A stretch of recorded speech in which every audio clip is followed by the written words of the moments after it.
Saudações a todas, todos, todes que acompanham o canal História Indígena e do Indigenismo. Eu sou a Paula, vocês já me conhecem.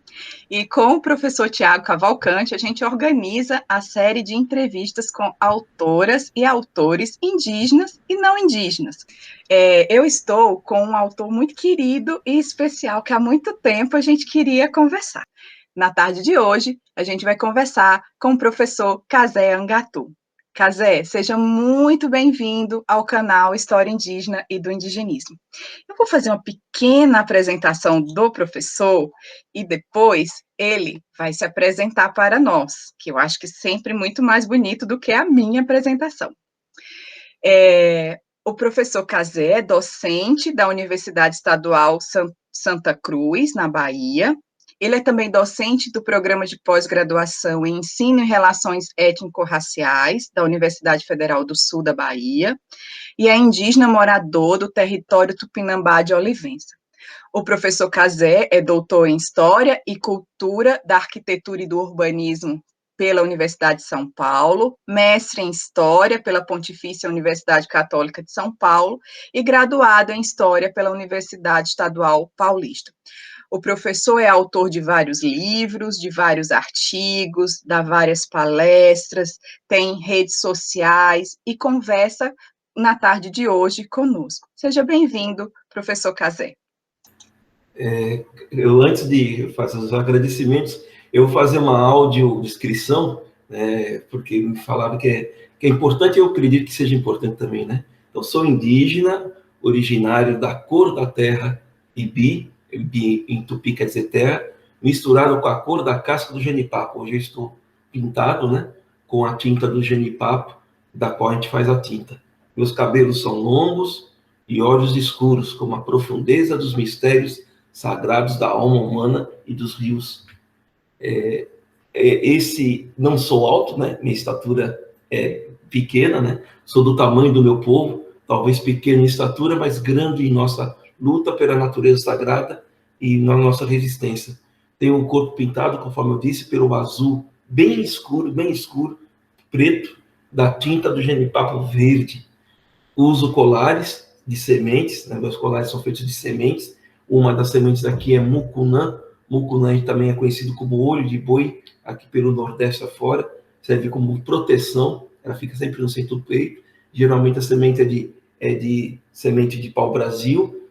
Uso também o colar dentes, né, de animais. Desse aqui estou com o dente de uma baleia. Moro perto do litoral, uma baleia, infelizmente, encantou, deixou de existir, a gente pegou o dente. E uso brincos, que são alagadores, né? As duas orelhas com rabos de tatu. Por vezes uso os cocás de penas, as penas dos pássaros, a gente chama de guirá. E moro na terra indígena Tupinambá de Olivença, aqui no Ilhéus, na Bahia, sul da Bahia, perto da Mata Atlântica, perto do Oceano Atlântico, nessa terra maravilhosa que muitos genericamente chamam como todo sendo Nordeste, mas hoje a gente tem que ter orgulho também de ser nordestino. Nós somos baianos, nordestinos baianos, do sul da Bahia, e a gente, aqui, meu povo, a gente canta sempre para se apresentar para vocês. Olivença, Xemba, Opaba, Tupinambá, Poenamã, Pimaracá, Irumumbi, Irumbiá, Poanã, Iolele, Rai, Rai, Olila, Rai. Olivença é minha terra, Tupinambá, minha nação. O maracá, instrumento de luta e devoção. Iolele, Rai, Rai, Olila, Rai. É assim que eu sou, né? Eu estou com um tambor, é um tambor de couro, com madeira. A gente faço uma saudação agora em tupi, eu vou falar em tupi e depois eu falo em português para vocês entenderem e ouvir um pouco dessa nossa língua que deveria ser ensinada nas escolas. Catupi, catuara, enimotara ou pacatuana, pupê ou pacatu, tibá, tietê, angá, catupei, moranguetá, puracissá, guipê. Bom dia, desejo que tudo bem com todas as pessoas. Somos corpos e corpas e almas duas com sentimentos instintivos que dançam o tempo todo no espaço. Caramansuí, Manguetá, Yangara, Caruba, Moema, Yanga, Tuipapegama, Aneramei, Poranciaçu, Caramansuí, Iemanguetá, Yangará, Tepe, Ibarurá. Essa roda de conversa e cantigas é recheada de encantamentos das falas ancestrais como uma grande dança. Essa é uma roda diferente porque ela é guiada pelos Carubá, Suí e Apu, Suí, Caruanã, Tubixuara, Anhangá. É guiada pelos encantamentos dos sons dos espíritos bons, familiares e protetores da natureza. Atamanhangá, Supê, Caetê, Suí, Juremá, Iapu, Moemá e que povoam as matas e as florestas da Jurema e o som das águas de Iara, Janaína, Caiporá, Iapu, Suí, Bacá, Suí, Guirá, Guaraci, Iaci, Iapu, Suí, Ará, Suí, Alpaba, Tupinambá de Olivença. São das águas de Iara, de Janaína, das protetoras das matas, dos céus, dos pássaros, do espírito solar, da lua. Som dos seres viventes do território Tupinambá de Olivença, onde hoje eu moro e aonde habita a minha alma. Ayumbanatã, Cuecatorete, Upacatu, Mucaibé, Aciguera, Guarani, Paraguatu, Teteporanci. Forte abraço, gratidão a todos e todos, estamos juntos por sermos irmãs e irmãos guerreiros nessa bonita tarde aqui presente. Yande, Iane, Ará, Massuí, Chucuí, Amor, Ará, Moramoyanga, Neirá e Ecobé. Já somos um outro mundo onde cabem vários mundos de resistência e de resistência. E aqui, me permita, Paula, a gente começa sempre as rodas aqui no território cantando a nossa música sagrada, que é em homenagem à Mãe Lua. Nós somos o povo tupi, somos filhos de Jaci, e a gente canta para Jaci assim. Jaci, Ayande, Jaci, Maipé, Moambi, Andetaba, Tupã, Uotim, Isapé e Andetaba, Ixé, Só, Jeci, Jaci, Oi, Petibó, Ixé, Só, Xeobi, Tupã, Andetababi, Rama, Tabama, Supiatã, Tupã, Rama, Tabama, Amatupã, Pendetã, Amama, Tabama, Taubatupinambá, Jaci é a nossa lua, que clareia a nossa aldeia. Tupã vem arramiar, iluminar a nossa aldeia. Eu vou pedir à minha mãe Jaci, para que ela venha nos ajudar. Eu vou pedir a nosso pai Tupã, para nossa aldeia se levantar. Levanta essa aldeia, levanta. Olha, Tupã, os filhos teus. Levanta essa aldeia, levanta, com as forças de Tupã.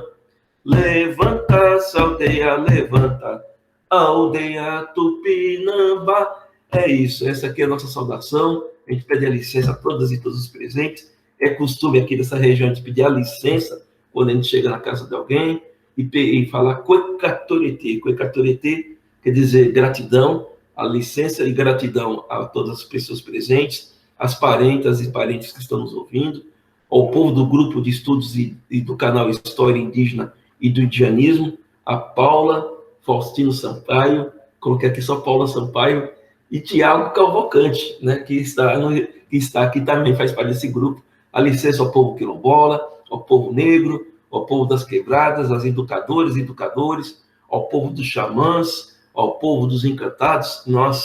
Eu sou das encantarias, dos encantadas da mata, ao povo de terreiro, ao povo de santo, ao povo de todas as religiões, desde que não venha tentar nos converter. Se tentar vir nos converter, não tem a licença não, e nem tem qualquer aturetê, fique aonde está.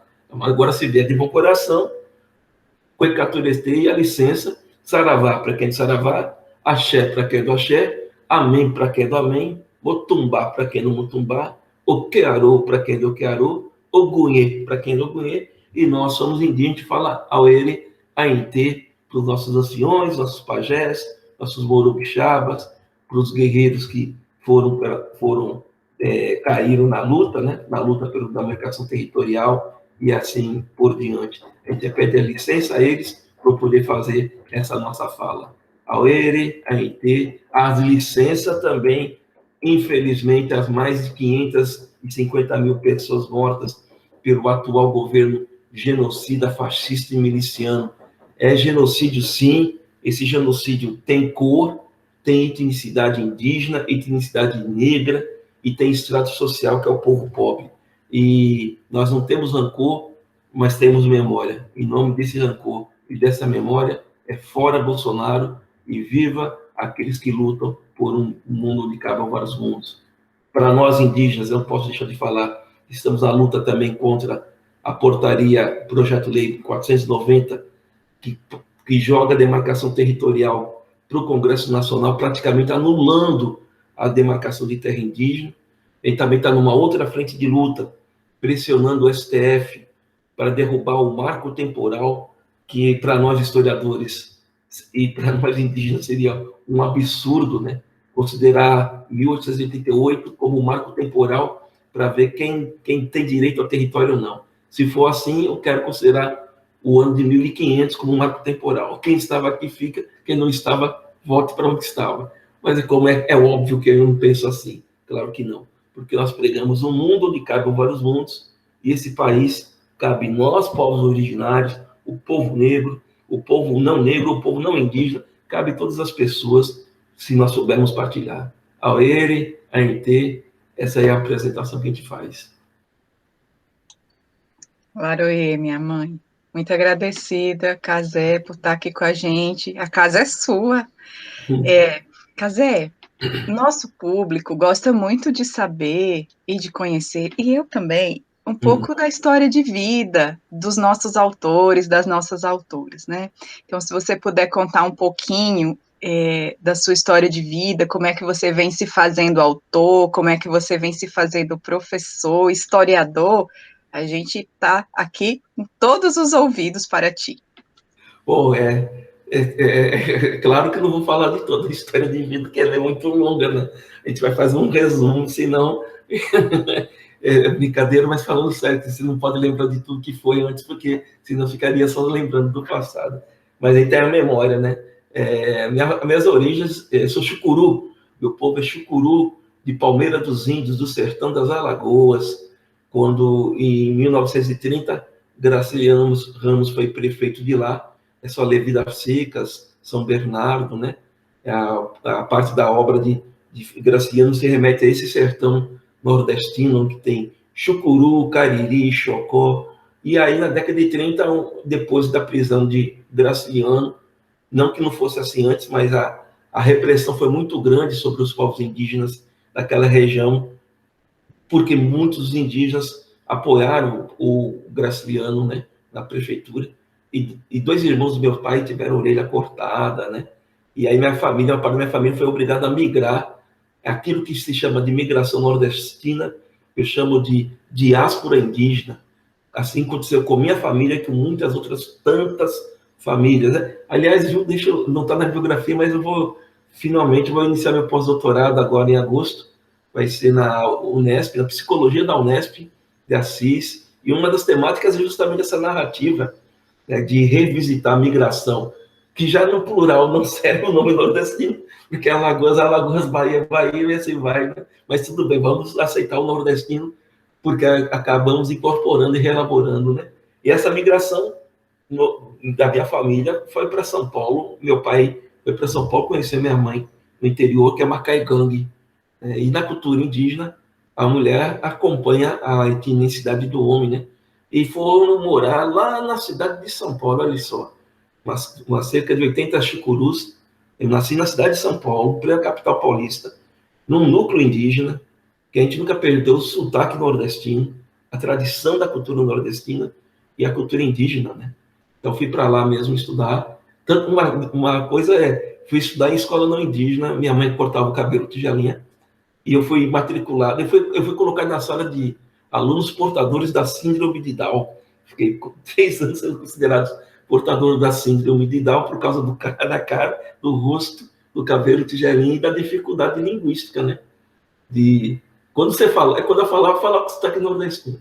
E quando eu falava, né? Senão eu falava muito som nasal, que é típico da cultura indígena, não bater muito som a língua no céu da boca, então palavra como problema não saía. Problema era um problema falar, né? E outras tantas, né? Aí na periferia leste a gente vai vendo, rapaz, e a criminalidade é muito próxima, né? Eu não vou mentir, não. Eu só fui estudar mesmo para também me distanciar da criminalidade, porque ela era muito próxima, ainda mais no núcleo familiar, nordestino, indígena, despossuído, na periferia leste de São Paulo, preconceito a todo momento, discriminação a todo momento, né? Chamado de índiozinho, de baianinho, né? A gente está fora dos padrões estéticos dele, linguístico, cultural, mas a gente nunca perdeu, né? O meu parto foi caseiro, foi feito por minha mãe, por minha avó, que era parteira, bezedeira com minha mãe. Aí fui estudar e fui fazer história na Unesp, e logo de cara, quando eu terminei a história, fui fazer um mestrado na PUC, e sempre me tranquilizou quando falava que São Paulo era uma cidade italiana. Mas, rapaz, não é italiana, que a cidade nem lascando, né? Por quê? Porque quando eu começo, eu sei de um exemplo vivo disso, eu e a maioria das pessoas com quem eu convivia na Zona Leste, né? Na Zona Leste. Então, isso não é uma cidade italiana, talvez tenha aqueles núcleos italianos, né? É a mesma coisa genérico, né, de paulista, esse sotaque macarrônico, né? Nem todos os paulistanos falam assim. E aí eu fiz o mestrado que gerou meu primeiro livro, Nem Tudo Era Italiano, São Paulo e Pobreza, Novidade do século XIX e XX, onde a gente discute a prática das teorias raciais do século. São Paulo praticou, assim como o Rio, as grandes capitais praticaram teorias raciais tentando branquear a população e europeizar os espaços e a arquitetura também. Mas isso não foi uma prática vitoriosa. E meu primeiro livro, tem mais de 20 anos, e olha aí, você que está sem vontade de estudar, viu? Eu escrevi um livro, tem mais de 22 anos, foi escrito sem computador, sem celular, sem internet, máquina de escrever, você tem que ir na biblioteca fichar o livro, viu? Datilografar, você errou uma folha, não tem delete, não tem corretor de texto, você errou uma folha, você tem que tirar a folha, colocar outra folha de novo, redigitar. Se está com alguma dúvida de alguma anotação que você fez, você tem que ir até a biblioteca, livro é caro, né? Se é caro hoje, imagine isso há mais de 22 anos atrás. Ir até a biblioteca, fichar o livro novamente, procurar em que página está a citação. E se tu ficar com preguiça de estudar, rapaz, e olha que meu pai e minha mãe eram analfabetos, não sabiam nem escrever a gramática formal, né? Pois bem, o livro foi uma tentativa, e eu vou confessar uma coisa que eu agora resolvi falar. Eu tentei suicídio na graduação, né, porque eu tinha muita dificuldade linguística, né? Eu não dominava direito, meu colegial foi muito fraco. E aí a minha primeira iniciação científica foi pela FAPESP, Fundação de Amparo à Pesquisa de São Paulo, e na máquina de escrever, tendo que fazer o relatório. Aí eu falei, eu vou fazer feio para mim e para minha família, e para meu grupo, né, para a comunidade indígena. Aí como minha mãe me ensinou a lamber a ferida e tocar o barco, então a gente foi tocando. E vou contar um segredinho também, outro. Eu fui aprender a escrever lendo Graciliano Ramos. Aí eu lia o Graciliano Ramos e fazia as frases a partir do livro dele. Se Graciliano Ramos escreve porém e coloca vírgula, então toda vez que eu escrever porém eu vou colocar vírgula. Quem sou eu para não colocar vírgula no porém, se Graciliano Ramos coloca? Então foi assim que eu fui tentando fazer a aprendizagem da gramática, e aí eu fiz a iniciação e o mestrado na PUC, discutindo essa cidade de São Paulo, tendo como base, né? Naquele tempo não se falava muito de fotografia, né? A foto não era uma fonte privilegiada do historiador, ou dessa parte eu sou um dos primeiros, tem a Boris Kozoy, que já enfrentava a questão das fotos, né? Arlindo Machado da Semiótica, mas assim, na história paulistana eu usei muitas fotos, tive que comprar as fotos da prefeitura, Lembre que não tem celular, você compra a foto, e eu olhava com uma lupa, e aí eu criei uma metodologia que é foto da foto.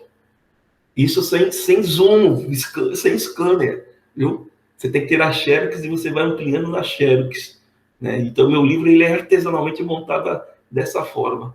E aí foi para encontrar a população não branca de São Paulo, né? Índios, negros, caboclos, caipiras, que gerou o livro Mentor Italiano. Uma metodologia nova, e vou te falar uma outra, viu, Paula?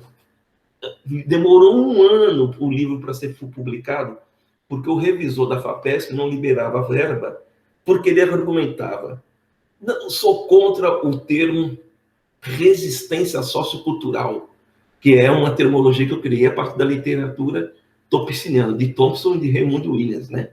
De resistência sociocultural. Então, há 22 anos você fala sobre isso, as pessoas não entenderam. Não só existe uma resistência, que é a resistência de partido na fábrica, organizado no sindicato. Eu falo de resistência sociocultural, que hoje é a resistência, né? Que são os afazeres. Então, esse livro tem 3 méritos numa dessa parte, que é o trabalho com a foto, que é o conceito de resistência, e é falar de uma cidade que nunca foi de maioria migrante, nada contra os imigrantes, mas sempre foi maioria negra e indígena que sofreu apagamento. A boa parte do público também é de historiadores, né? Então, eu não consegui fazer o doutorado na história, não porque eu não tentei. Eu fiquei 2 anos tentando. Não foi aceita os projetos de pesquisa na história, porque eu queria trabalhar com o tempo presente. E naquele tempo, falar de tempo presente, eu falava assim, historiador só gosta de índio morto, né? Índio do século XVI, XVII, XVIII, XIX. Índio do século XX vivo que fala não é objeto de estudo de historiador. Isso é etnologia, da antropologia. E aí a dificuldade. Tentei por 2 vezes, não consegui. Ficar aí na semiótica. E aí estava na semiótica fazendo doutorado. E um professor da FAO, Faculdade de Arquitetura e Urbanismo da USP, professor Gustavo, ele leu meu livro. E ele é um pesquisador da estrada Peabiru, que saía do litoral paulista, um caminho indígena, e até o Peru, Machu Picchu. Alguns dizem que chegava até o oceano. Aí ele me chamou. Casé, eu teria o maior prazer de orientar vocês no doutorado aqui na FAUSP. Você não quer vir? Falei, bora, professor. Aí eu fui para lá e fiz aquilo que eu queria fazer, né?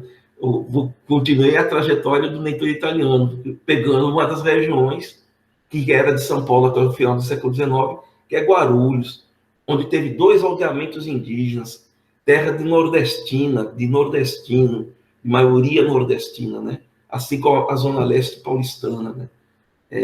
E aí eu fui fazer o doutorado pegando novamente Guarulhos para discutir os aldeamentos e para discutir a questão da formação urbana, já que era arquitetura e urbanismo. Aí gerou o segundo livro, que eu falava de territoriedades, né? O conceito de território, ele era muito usado na antropologia e na geografia. Na história, o conceito de território ainda estava engatinhando. E aí foi fazer isso. Aí já vamos chegar na Bahia. Aí fui concursar, aí apareceu um concurso aqui em Ilhéus, na UESC, falei, bora. Aí eu vim aqui, né? Aí eu fiquei muito sem dinheiro, aliás. Fiquei 1 semana prestando um concurso na UESC. Fiquei só comendo acarajé, mas acarajé é bom que sustenta pro dia inteiro, né? Aí fiquei no hotel, viu, Paulo? A mulher só conversava em castelhano comigo, castelhano. Falava, ô moça, por que você só conversa em castelhano comigo? Ela disse, você não é índio? Falei, sou. Você não é doutor? Falei, sou. Ah, então você deve ser argentino, uruguaio, você deve ser gringo. Falei, não, rapaz, eu sou brasileiro. Aí ela falou, eu perguntei, onde que eu posso passear aqui em Ilhéus? Ela falou, vá para Olivença, que tem um povo que tem a sua cara. É onde eu estou. Olivença é o território tupinambá, que é povo tupi, como o meu povo.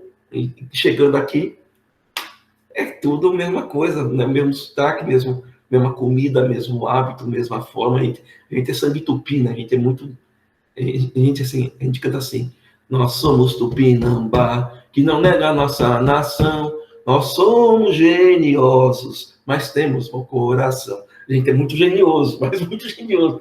A gente gosta muito de fazer, ir para a luta, não tem meia palavra com quem sangue tupi, não, né? Então, me encontrei e aqui estou, e aí pronto, né?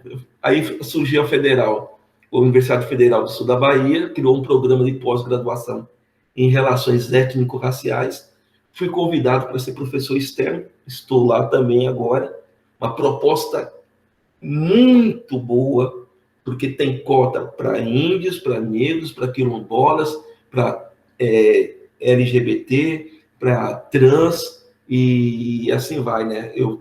Meus orientandos basicamente são indígenas, né? Já tem 2 mestres indígenas tupinambás, tem um Pataxó Ranran que está para se formar. É essa, rapidamente, a trajetória, tá certo? Cazé, você falando e passando um filme na minha cabeça, né? Eu iniciei a graduação em 2002, terminei em 2006 em Campina Grande, na Paraíba.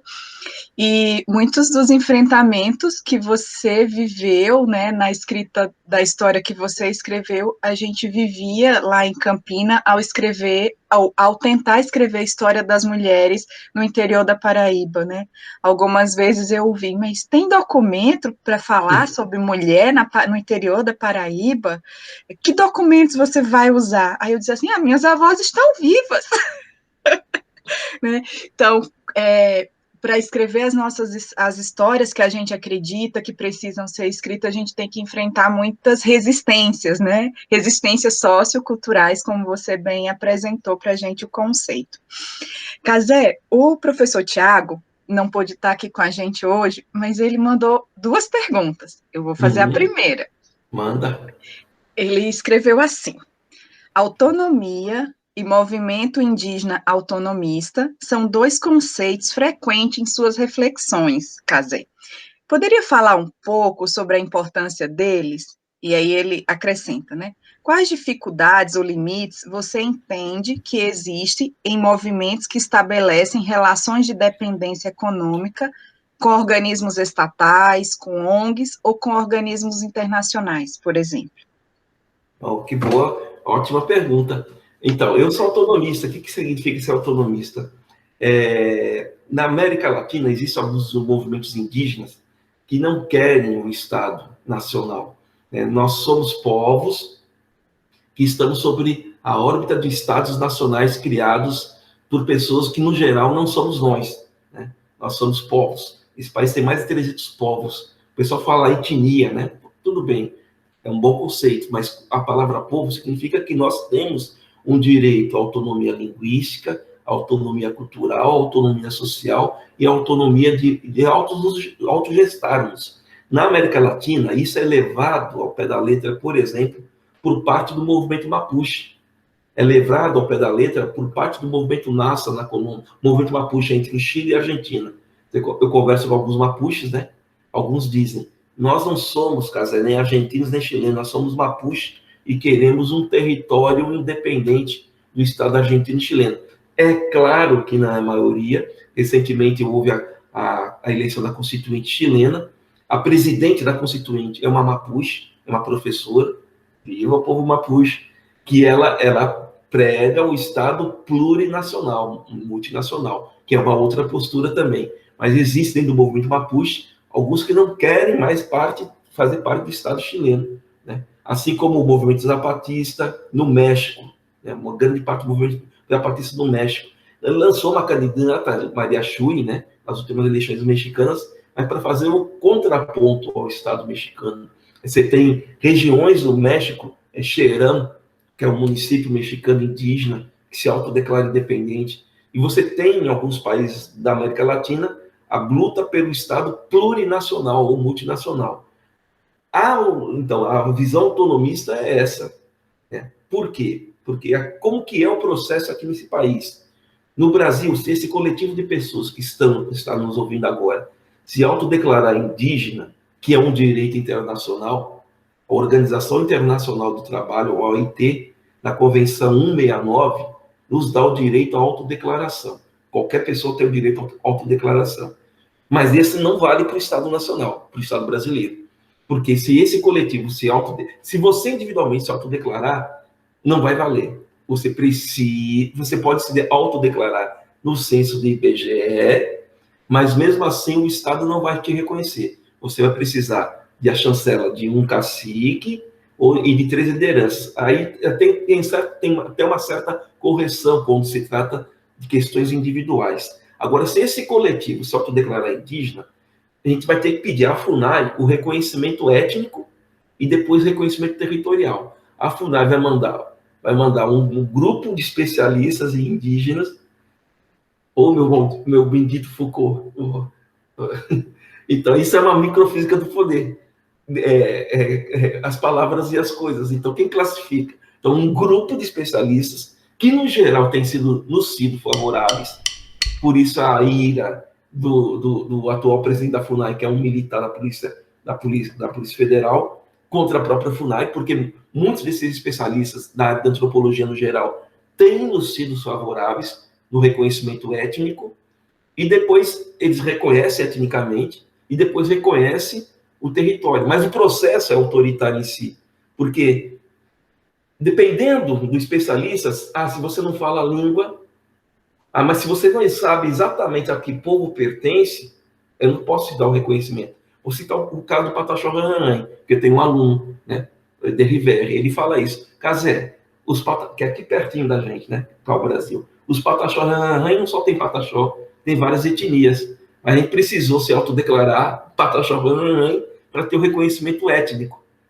Então, olha só, e tem que criar uma língua. Então, você tem que fazer para o Estado, para o Estado te reconhecer como indígena, né? E quando se trata de Nordeste, Paulo, rapaz, são 521 anos de invasões, de práticas de aldeamentos, tirando o índio daqui, o chucuru se misturar com o xocó, com o cariri, e aí vai, né? Mas não, tem que ter. Então, o processo é autoritário. E aí, tem o reconhecimento territorial. Só nisso, percorre 10 anos. E depois, para todo o processo de andamento, mais uns 15 anos. Vou dar o caso do processo Tupinambá. Em 2009, saiu o relatório demarcatório. E aí é uma mágoa nossa, pelo menos minha. E aí vai um parênteses. Eu não estou aqui falando pelo povo Tupinambá e nem pelo coletivo de indígenas do Brasil ou por um movimento indígena. Isso aqui é a análise do indígena Kazangatu, historiador. Eu não falo pelo povo Tupinambá.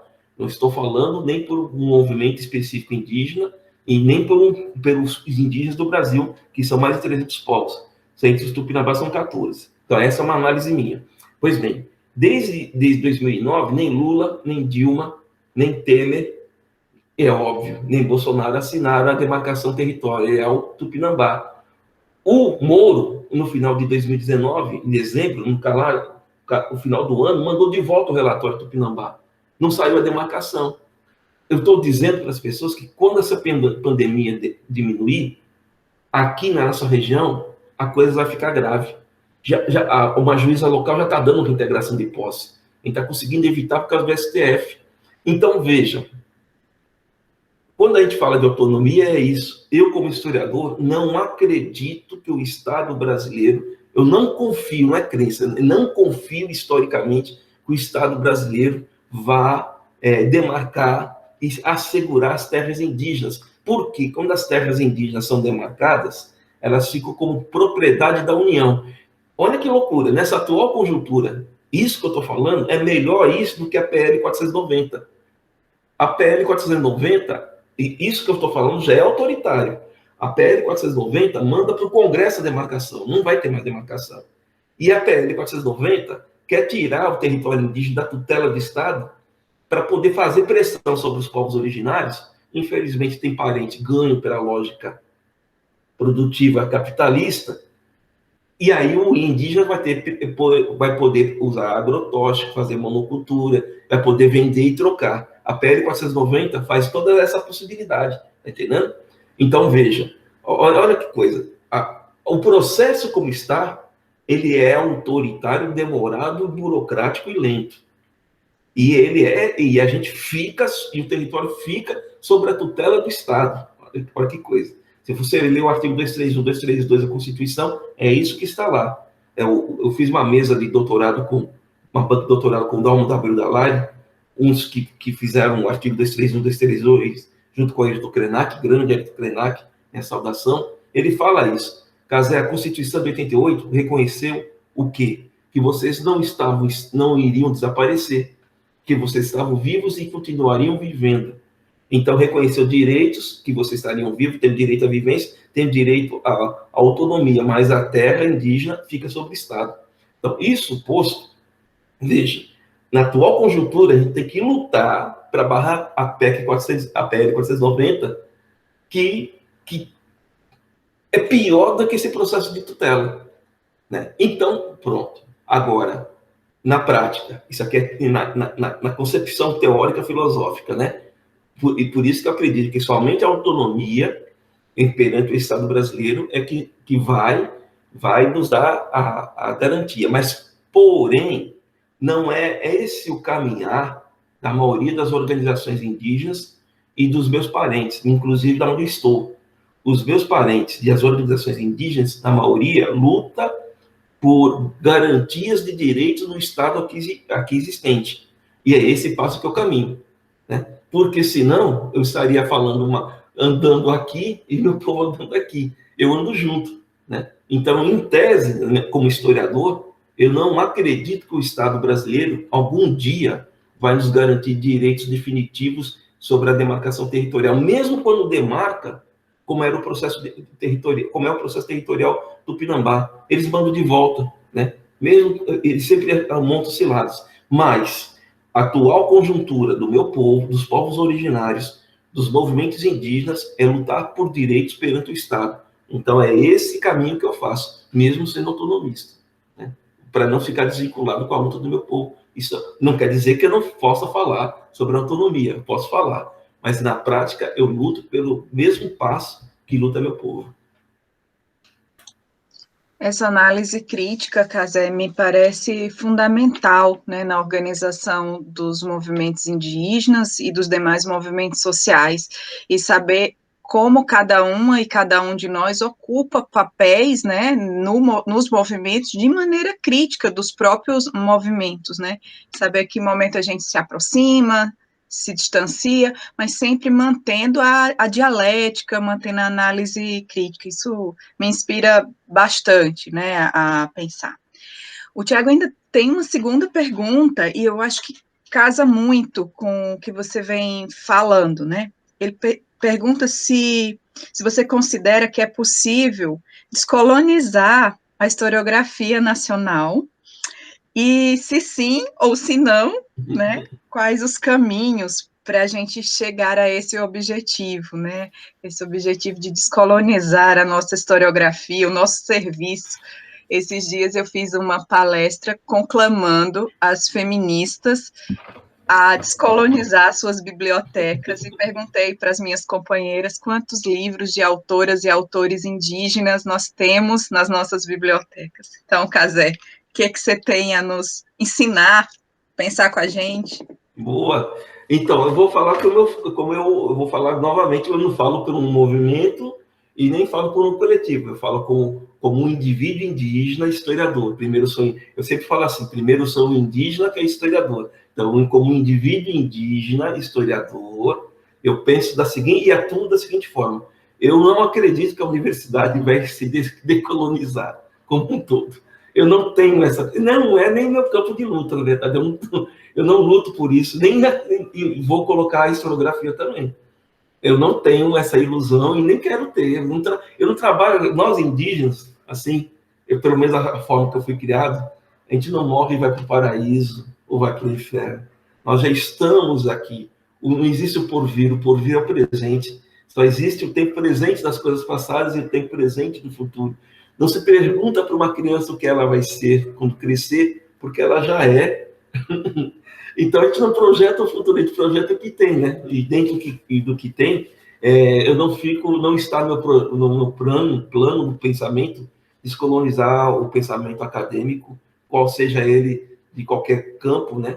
Inclusive historiográfico. O que a gente consegue, que eu procuro e luto, é para os aliados mesmo, pessoas indígenas e não indígenas que têm uma visão decolonial, né? Eu acho que isso é importante. Né? Quando eu falo por um mundo onde caibam vários mundos, esse mundo não é um porvir, ele já existe, nós já somos esse outro mundo. Vocês, né? Vocês aí com esse canal, né? Já é uma possibilidade nova. Então, ao invés de a gente ficar pensando que nós temos que mudar o todo, a gente vai mudando dentro daqueles coletivos que a gente se une, que a gente faz as parcerias, faz os contatos, né? É nesses coletivos que eu acredito mesmo que a mudança ocorre, né? E não fico pensando nem na sociedade utópica, nem na distópica, né? Quando o Bolsonaro foi eleito, no mês seguinte, fui participar de um congresso de psicologia política na Universidade Federal de Maceió. Rapaz, eu fiquei desesperado, todo mundo choramingoso, triste. Vocês estão tristes? Vai ouvir Pablo do Arrocha, vai ouvir Sofrência, pelo amor de Deus. Porque fica naquela coisa da distopia e da utopia. Você tem que viver o tempo presente, né? Por isso que quando a gente morre, na minha formação, a gente encanta. E quem encanta não vai para o céu nem para o inferno.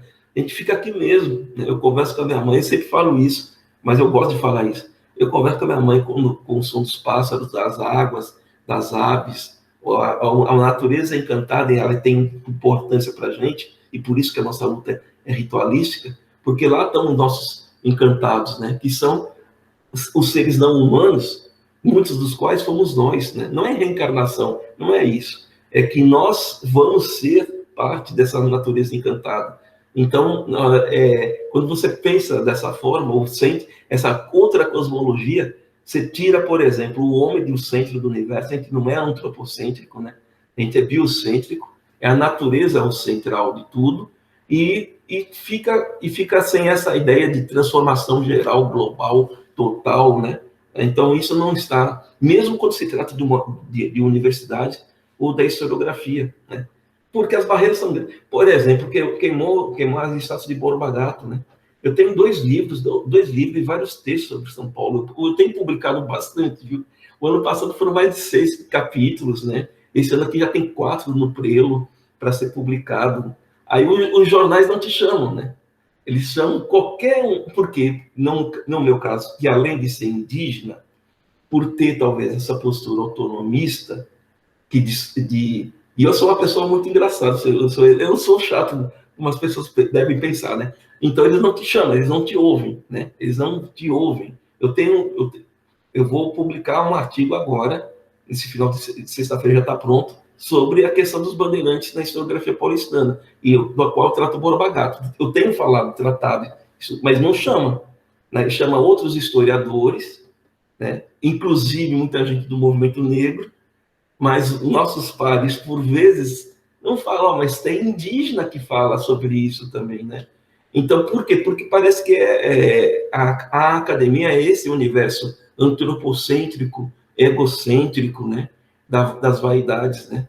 Por isso que talvez os espaços acadêmicos, inclusive historiográficos, eles ficam reduzidos. Nem sempre, porque existem esses coletivos de pessoas, indígenas e não indígenas, que já produz formas novas. Como sempre falo, o novo mundo possível, ele já existe, ele já é pulsante, ele já corre o tempo todo. É só ir percebendo e ir cativando ele, né? Cazé, a gente tem um público formado por professoras, professores, pesquisadores, ou seja, somos todos colegas nesse canal. E o professor Carlos Eduardo Bartel, do Instituto Federal Catarinense, do campus de Ibirama, ele enviou uma pergunta que diz assim, eu gosto de ler a pergunta. Caro Cazé, considerando os preconceitos e o desconhecimento que a população brasileira ainda tem em relação aos povos indígenas, como você percebe, na última década, a da Lei 10.645 de 2008 para cá, a educação sobre histórias indígenas na escola do ensino básico? Por que persiste uma visão tão distorcida sobre os povos indígenas?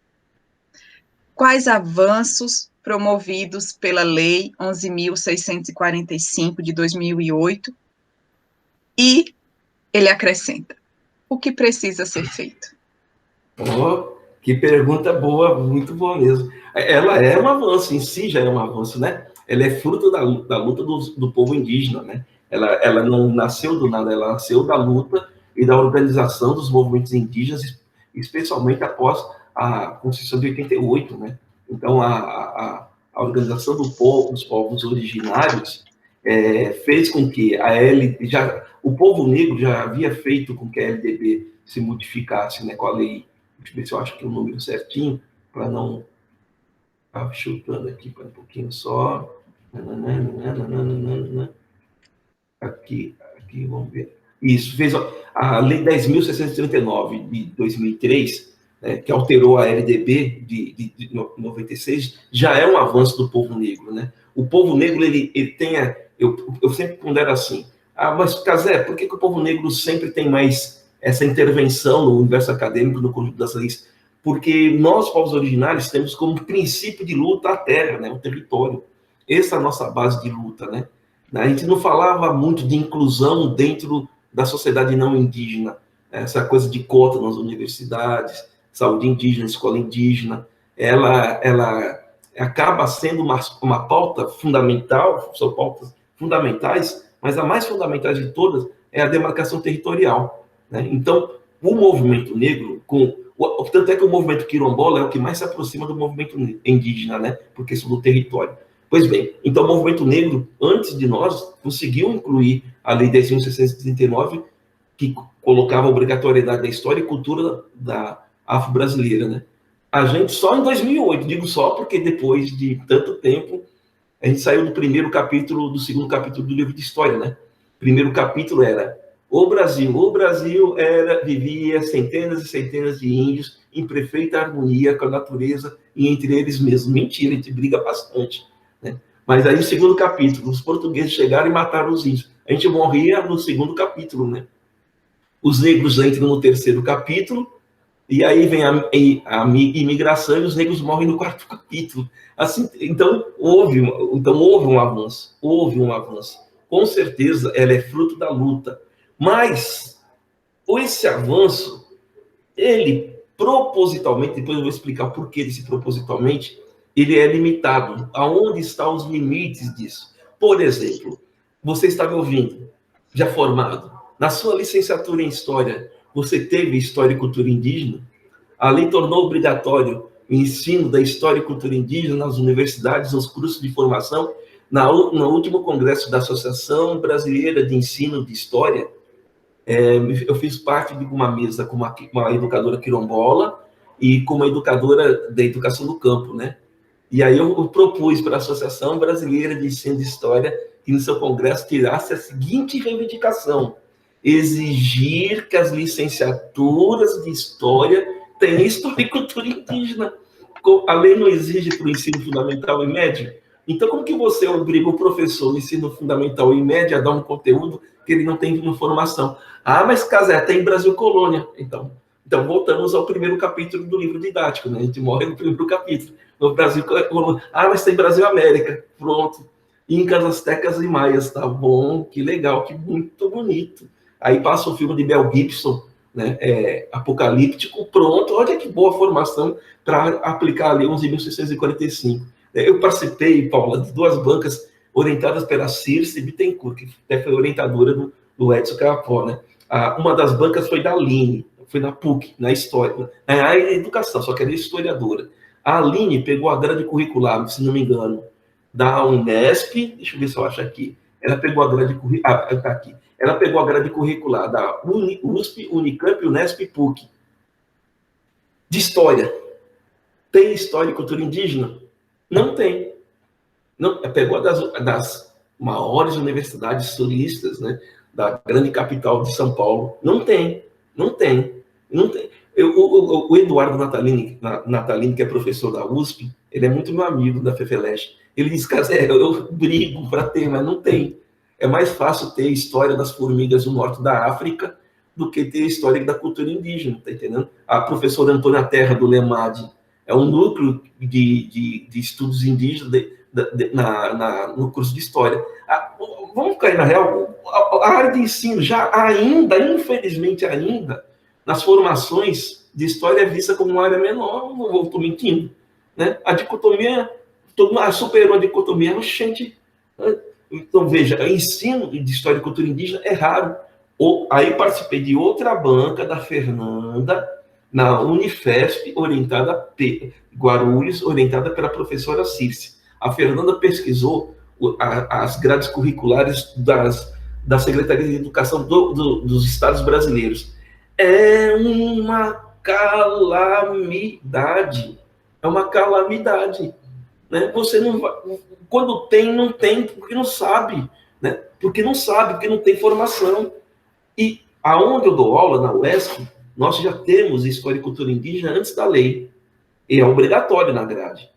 Né? Eu dou aula no curso de História e Cultura História Indígena, dou aula no curso de Letras, é optativo, é uma maravilha dar aula de História e Cultura Indígena para o curso de Letras. A palavra, o português, a literatura, você explora literatura de viajantes, José de Alencar, a fala, a palavra, as lendas, o universo mítico, as comidas. E dou aula também para o curso de Pedagogia, mas como optativas. Né? Agora, os outros cursos, Biologia, Química, né? Matemática. O meu orientando, de Riveri, ele é professor indígena de matemática, etnomatemática. Então, veja, as universidades não se... Uma das razões é essa, viu? As universidades não foram obrigadas a trabalhar esse conteúdo. Aí vem essa questão. E se fossem obrigadas, quem daria esse conteúdo? De que forma que daria esse conteúdo? São mais de 300 povos, eu costumo dizer. Como que você vai dar história e cultura, ensinar, ou educar, ou ponderar com seus educadores, numa licenciatura, ou trabalhar a história e cultura indígena num país como esse? Eu tenho as minhas leituras, as minhas possibilidades. E, para mim, o caminho Paulo Freireano da decolonialidade. Muitos dos nossos alunos, e aí eu sou um militante disso, muitos dos nossos alunos podem ser índios descendentes. Como que faz isso, Casé? Aí já seria um curso, né? Eu, de vez em quando, eu dou um curso, faço meus cursos, você vê. Então, você tem formas de você dar. Por exemplo, eu participei de uma outra banca no Rio Grande do Sul, a menina de letras, ela queria dar História e Cultura Indígena no curso de letras, foi orientando a professora Ana.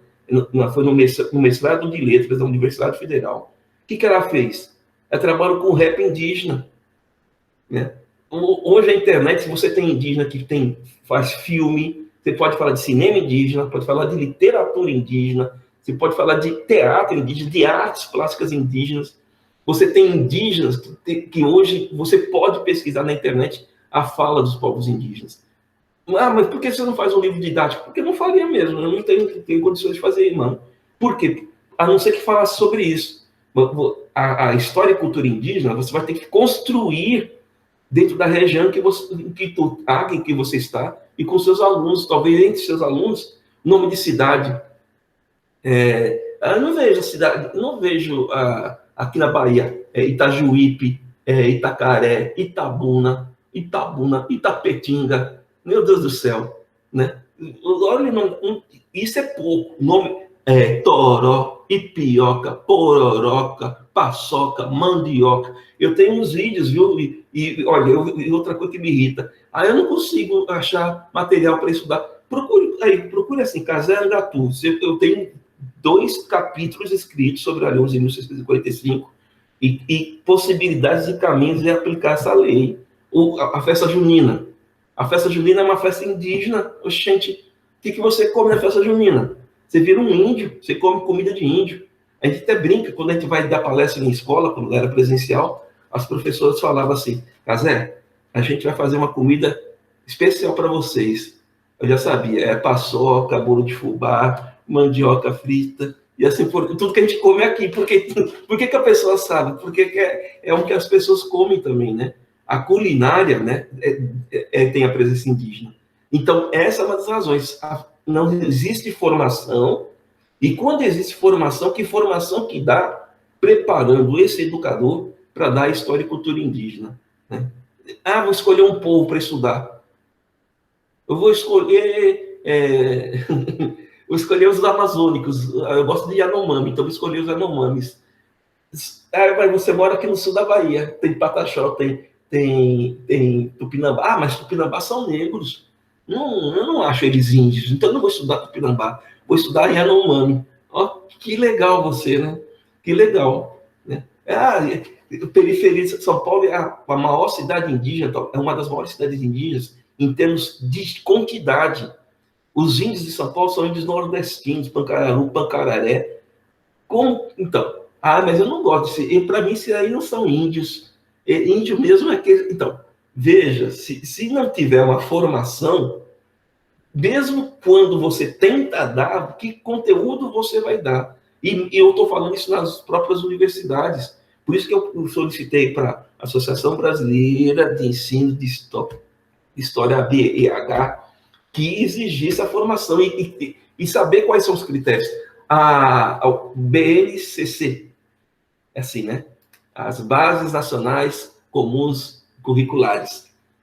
É uma piada. Na área de história, aqui tem escola indígena, né? Por exemplo, você sabia que tem diferença entre educação indígena, educação escolar indígena e a Lei 11.645? São três coisas diferentes. A Lei 11.645 é a de História e Cultura Indígena, no geral, para não indígena, inclusive para as pessoas se autorreconhecerem como indígena. A educação escolar indígena é nas escolas indígenas, e a educação indígena precede a educação escolar indígena. Aqui tem 4 escolas indígenas. Eu fico feliz porque a BNCC não colocou a educação escolar indígena. Por quê? A BNCC é muito ruim na área de história. Eu li, eu tive que ler, porque eu ajudei uma pessoa a fazer uma adaptação para o município de Ilhéus, né? Rapaz, meu Deus, as normatizações para a escola indígena são bem melhores do que a BNCC. Então, olha, e aí, para terminar, que essa resposta é longa, mas existe uma outra coisa. Isso, na minha leitura, não é desproposital. É proposital. Você não tem que saber nada de indígena, ou você não tem que ter empatia por indígena, ou tem que achar que indígena só tem lá nas regiões amazônicas distantes de você. Por quê? Porque nós, povos originários, temos um direito originário, congênito, natural ao território. Como que você quebra esse direito? Negando a existência de povos indígenas. Então, o cara mora aqui em Ilhéus, e aqui tem uma comunidade tupinambá de 7 mil índios, o cara se recusa a pensar que existe índio negro. Porque, mas existe índio negro, Cazé? Não sabia. Então, tá vendo? Aqui, eu tenho muito orgulho de dizer que na nossa comunidade você tem indígena com fenótipo de negro, né?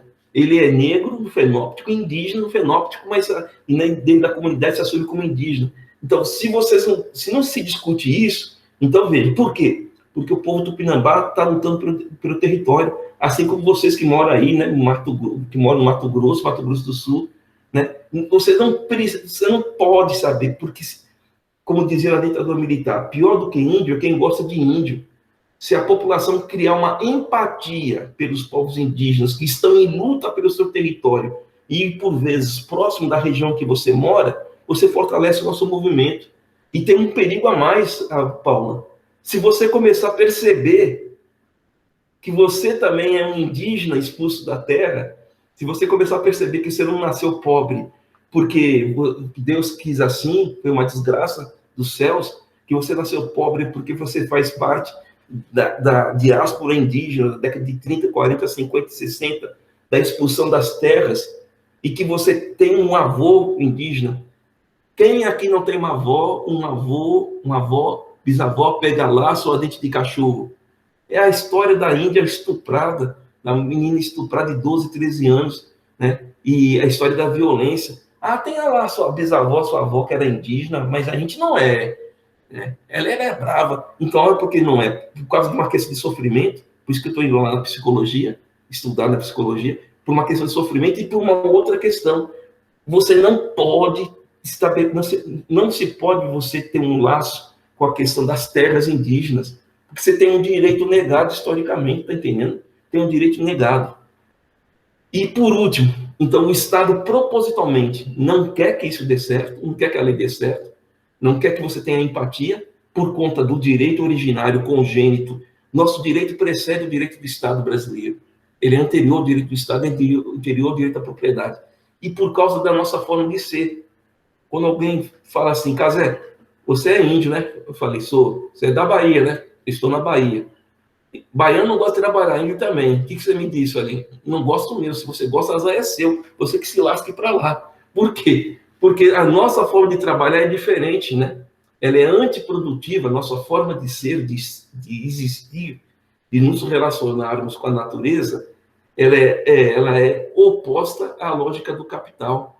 Então, essas são as razões, na minha leitura, as razões das universidades não darem informação, e quando dão, que informação que dão, e a outra razão que está por fundo, mais estrutural, é que o Estado não quer que você tenha alguma empatia, conheça ou se auto-reconheça como indígena por causa de um direito que nós temos ao território.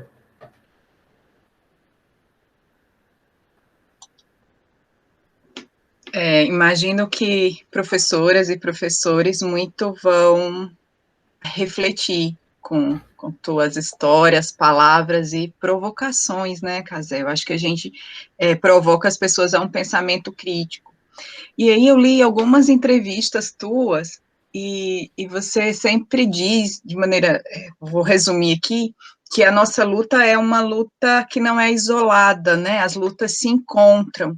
As lutas por direitos, as lutas por autonomia são lutas que se encontram, embora existam especificidades dentro dessas lutas, como você vem colocando aqui para a gente, né? E aí, nesse sentido de lutas, eu entendo que uma professora de história, que é o que eu sou, quando vai à escola conversar sobre a história dos povos indígenas, faz parte dessa luta por direitos, por autonomia e pelo reconhecimento dos povos indígenas, né, no nosso país, na nossa América. E aí as crianças me fazem inúmeras perguntas, adolescentes, pessoas adultas, né, são muitas perguntas. E em duas situações, perguntas que me tocaram profundamente. Uma foi no curso que a gente ministra, chamado Povos Indígenas, Gêneros e Violências, Histórias de Luta, que é um curso de extensão, e a estudante perguntou assim, Paula, você tem documentos do começo do século XX que me permita recuperar a história de minha família? É que nós saímos há muito tempo da nossa terra e somos migrantes, e eu sei muito pouco da história da minha família, né? E aí eu fiquei pensando, né, Casé, que pergunta poderosa, que pergunta essencial para o nosso trabalho de historiador. Então, se você puder comentar um pouco comigo. E a segunda pergunta que eu recebi, essa foi de uma criança de 10, 11 anos, ela perguntou para mim por que algumas pessoas indígenas usam o etnônimo como se fosse sobrenome e outras pessoas indígenas não utilizam os etnômios como se fosse sobrenome, né? É claro que a criança, quando me perguntou, ela não utilizou o termo etnômio, né? Mas pela forma como ela perguntou, eu fui explicar para elas, mas eu recebo muito essas perguntas, especialmente quando eu vou fazer fala em escolas no Nordeste. E aí eu acho que diz muito do nosso contexto dos povos indígenas do Nordeste. Então, eu queria fechar a nossa conversa com esse pedido para você conversar com a gente sobre esses dois pontos, né? Como é que nós, historiadores e historiadoras, fazemos história no presente, com pessoas que estão perguntando e querendo saber sobre os povos indígenas como sujeitos do presente. Não, perguntas ótimas. Eu vou começar com a da criança, da questão dos nomes, né?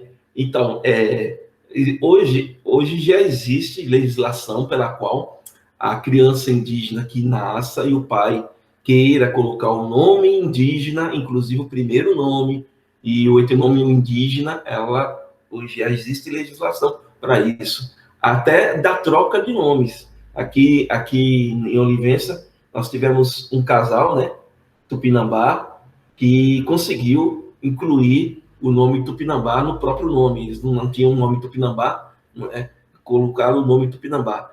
Aí tem um professor que está quase conseguindo, que é o Atan. Ele não se chama Atan, né, no registro civil, ele tem outro nome, né?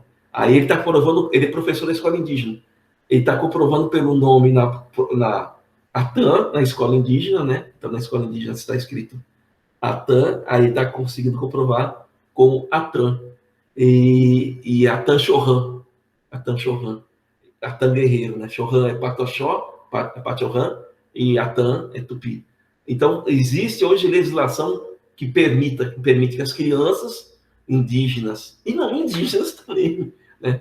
Porque isso é um direito, né? É o direito à autodeclaração, um direito internacional, até que, dependendo do juiz, é claro, né? As pequenas comunidades, mesmo em bairros, cidades grandes, né? Depende de juiz que seja tapado, ele vai querer colocar obstáculos, mas é um direito você colocar o nome e sobrenome indígena. Em alguns casos, os meus parentes colocam e outros não. Por quê? Porque aqui vale aquela coisa, né? São mais de 300 povos e de diferentes contextos. Por exemplo, a palavra índio, tem parentes que repudiam a palavra índio, né? E com razão, no sentido de que ela é uma palavra imposta pelo colonizador, né? Nós somos outras coisas antes de sermos o índio, não existe o índio no singular nem índio no plural, mas em alguns casos, aqui em Olivença, para muitos dos meus parentes, há um orgulho de se chamar de índio, né? Quer ver? Aonde o índio dança é no peão da aldeia, no peão da aldeia. Aonde o índio dança é no peão. Eu sou índio guerreiro e venho para matar. Então, em algumas regiões do Nordeste, a palavra índio é muito valorizada. Agora, em outros povos, em outros contextos, e mesmo dentro do contexto nordestino, os mais jovens militantes não querem usar a palavra índio, mas os mais antigos usam. E é uma identidade, eu gosto. E a índio, porque muitos usam para valorizar você como etnicamente, né? E a mesma coisa caboclo. Pisar caboclo, caboclo canidé, vou pegar o Bolsonaro e amarrar para debaixo do meu pé. Caboclo canidé, caboclo de pena, ele não arreia, arreia, e une as forças, é do céu e do mar. Então, você tem a palavra caboclo que muitos gostam. Meu pai chamava ele de caboclo, chamava ele de caboclão. E aí, caboclo, beleza, caboclo. E aí, porque para muitos de nós, caboclo também é índio, né? A gente não tem. Aí você vai pegar sociólogos, historiadores, antropólogos. Não, caboclo é uma denominação. Tá. O pessoal esquece da questão da reconfiguração, da resistência, da reelaboração das imposições, né? E assim vai. Então, por isso que depende muito, da criança é uma resposta difícil, porque depende muito do coletivo e dentro desse coletivo de cada pessoa, né? Tem parente meu que não tem a necessidade de colocar Tupinambá, né? Não há uma necessidade. Eu mesmo, cada vez mais, eu estou usando mais casé Angatu, né? Angatu, Chucuru, Tupinambá, porque eu não sou Tupinambá de nascença, né? Mas eu moro aqui com o povo Tupinambá, moro numa aldeia Tupinambá, estou com o povo Tupinambá. Quando eu uso Tupinambá, é para fortalecer a luta do povo da qual eu faço parte. Mas eu sou Chucuru, né? Então, veja, então tem parentes que não usam por uma questão de... Não é para desvalorizar a luta do povo, tá certo? E tem alguns casos que tem indígena que não sabe o seu povo. E aí vou à primeira pergunta, a primeira questão. Um caso nordestino, e aí eu volto a falar que eu vou fazer o pós-doutorado na psicologia, não porque eu sou psicólogo, não sou, né? Mas não estou indo atrás dos instrumentos da psicanálise, da psicologia, não é essa a questão, mas é onde foi o programa que eu encontrei espaço para fazer uma discussão que é mais ou menos essa narrativa. Tem indígenas que não conhecem o seu povo, ele não sabe a origem do seu povo, ele sabe que é índio, ele sabe que é indígena, ele tem certeza espiritual, tem certeza da alma, tem certeza corporal, tem certeza política, ele tem certeza, mas ele não sabe as suas origens de quanto povo. Olha o que eu estou lhe dizendo. E talvez, Paula, não tenha documentação para saber, né? Porque a nossa tradição é de oralidade. Lembra tem aquela sua avó pega laço, dente de cachorro. Se você ler a obra de Jorge Amado não fala de índio. Porque a família Amado é família de... Fala raramente. É matadora de índio, vem de Sergipe. de instância para matar os índios aqui de Ilhéus, e que não tinha só Tupinambá, mas eles matam um monte. Quem é a Gabriela? Quem são as meninas do Bataclan? São meninas indígenas desse sertão brasileiro, de Paraíba, de Pernambuco, do Piauí. Piauí decretou que não tinha mais índio. Eu fui para Piauí em 2020, comecei em 2020, tem lá os tabajaras, esse autorreconhecimento. Eles têm muita certeza que são tabajaras? Não, mas existe uma exigência de dar uma denominação, tá entendendo? O Ceará não decretou também que não existia mais índio. Olha os cariris, os chocós, né? Então, Paraíba, o Nordeste como um todo. Aí o que acontece? Olha o caso da Bahia. A Bahia tem 25 povos. Há 10 anos atrás não tinha 14. Então, são pessoas que estão se auto-reconhecendo como indígenas e se autodenominando como um povo, né? Então, se isso está acontecendo num coletivo de pessoas de uma certa região, em alguns casos, aí falando para muitos que estão me ouvindo, talvez você não consiga uma documentação que diga que seu povo originário é esse. Mas eu lhe digo, não sofra. Né? Por quê? Porque, por vezes, a gente não pode se pautar com a exigência externa. Viu, meus parentes do Norte? Eu não estou falando de vocês, do Xingu, do Alto Amazonas, do Mato Grosso, mas nós, aqui nordestinos, somos a área de fronteira da invasão. As invasões começaram aqui. As invasões começaram aqui. Quando você tem um afro-indígena e o cara fala, sou índio, Tupinambá, os mais velhos reconhecem, ele se reconhece, mesmo ele não tendo traço. Eu acho isso de uma força de resistência enorme. Mesmo que outros falem, você não é índio, não, você é negro. Não, eu sou índio, gente, sou índio e com muito orgulho. Então, veja, é esse lado o que as pessoas, na minha leitura, têm que se pegar. Talvez não consiga, e talvez nós historiadores não consigamos pelo documento escrito, porque a nossa tradição é de oralidade. Aí é um exercício da memória tua. Leia Cléa Bose, a memória, você não tem memória de velhos, você não, Alexandre Portelli, você não tem a memória, e leia os anciões indígenas, leia não, ouça os anciões indígenas. Minha mãe falava, a gente não lembra só do que a gente viveu, a gente lembra daquilo que a gente não viveu, né? Mesmo que aquele seu ancestral não esteja mais vivo, as memórias deles ficam fluídas na sua própria memória, né? Nas contações de história.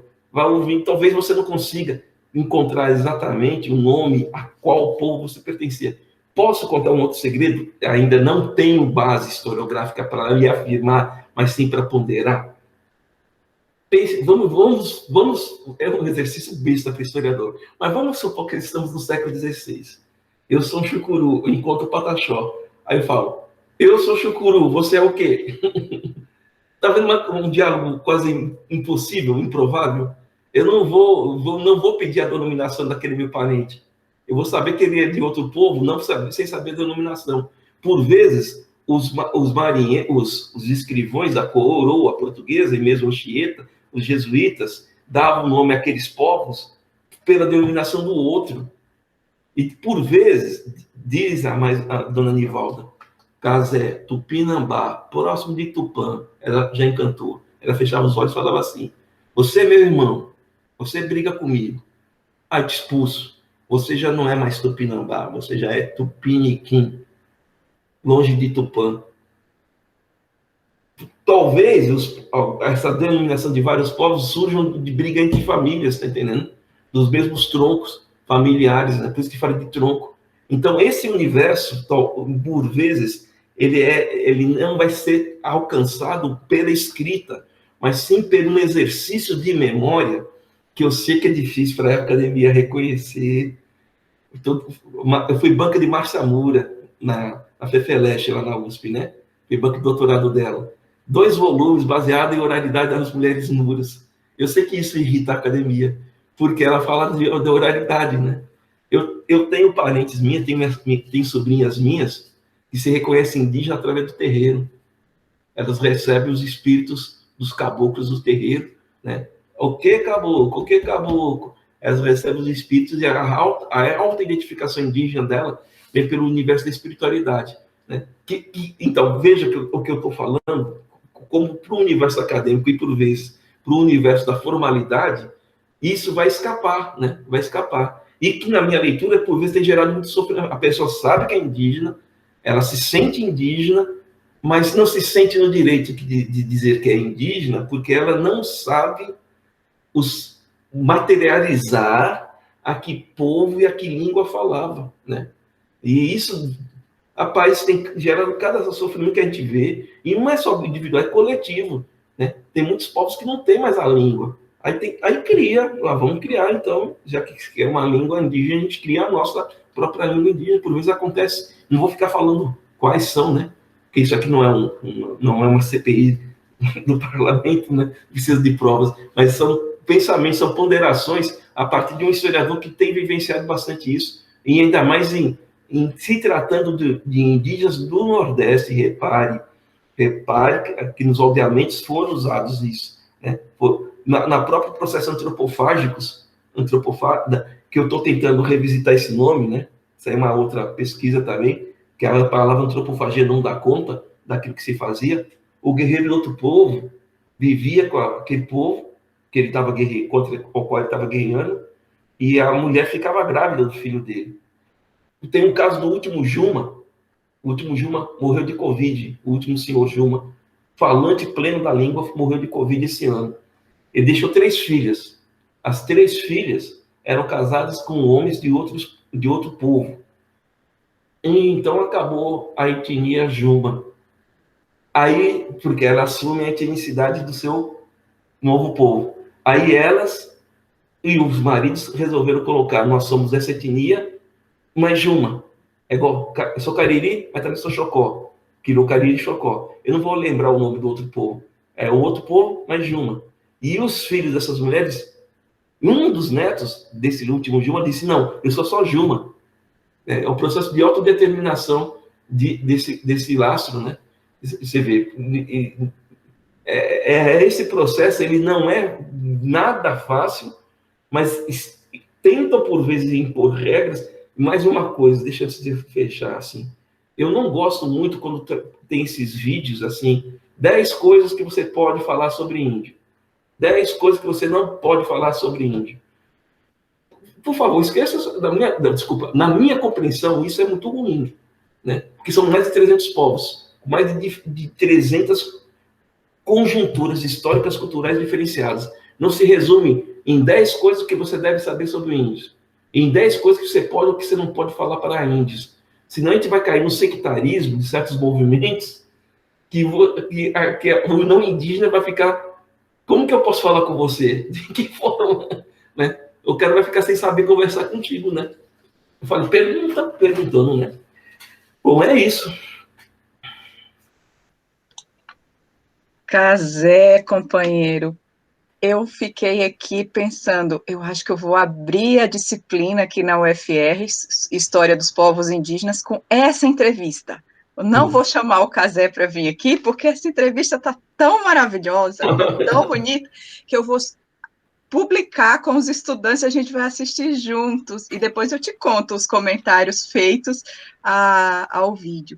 Eu quero te agradecer pela disponibilidade, pela receptividade e pela reciprocidade em estar aqui no canal com a gente, conversando, uma conversa que me lembrou as boas conversas nas casas dos meus avós. Mas é assim que se conversa, né?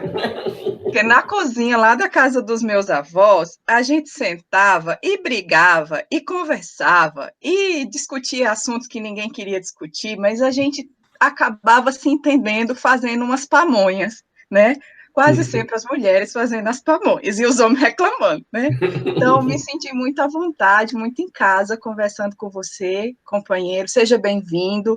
O canal está de portas abertas para quando você quiser. Só avisar para mim, para o Tiago, que a gente marca e a gente faz uma conversa novamente contigo. Foi um gosto passar essas horas ao teu lado. Muito agradecido. Eu só tenho que cantar no final aqui para agradecer, que a gente abriu cantando, né? Então, agradecer a vocês, Tiago, né? A Tiago e a Paula por esse espaço. Na verdade, eu coloco assim, antigamente as palavras militância era muito mal vista, né? E ainda é para algumas pessoas, mas acaba sendo uma militância, né, que você faz pela luta dos povos originários, né? Vocês não são porta-vozes, vocês possibilitam os espaços para as vozes, né? Isso é importante, né, para a gente. e para vocês mesmos, né? E com certeza acho que é uma troca, então um universo de troca muito, muito legal estar aqui presente. E aí eu vou cantar uma música de despedida, que é assim que a gente canta aqui, ó. Pé poranga, ó, ixé, raí, ixé, taperecoí, amo, andé, iereco, abiandé, ramui, imaé, poeira, iu, iu, iu, pé poranga, ó, ixé, raí, ixé, taperecoí, amo, andé, iereco, abiandé, ramui, imaé, poeira, iu, iu, auere, aente, cuecaturete. Que bate-papo mais interessante, não é, pessoal? Eu gostei muito. E você, também gostou? Demonstre com um like. Se possível, divulgue a entrevista com o professor Kazé Angatu nas suas redes sociais. Eu quero agradecer ao professor Carlos Bartel, do Instituto Federal Catarinense, Campus Ibirama, pelo envio de perguntas e pela parceria na construção deste roteiro de entrevista. Eu e o professor Tiago Cavalcante ficamos sempre muito agradecidos aos companheiros e às companheiras que trabalham conosco na construção dos nossos roteiros. Você quer enviar pergunta para a gente? Você quer sugerir nomes para que a gente possa tentar entrevistar? Sabe como fazer isso? Aqui na descrição deste vídeo tem o endereço das minhas redes sociais e das redes sociais do professor Tiago Cavalcante. Então, se você quiser deixar alguma sugestão, deixa lá nas nossas redes sociais, eu vou ler com muito carinho. Até a próxima!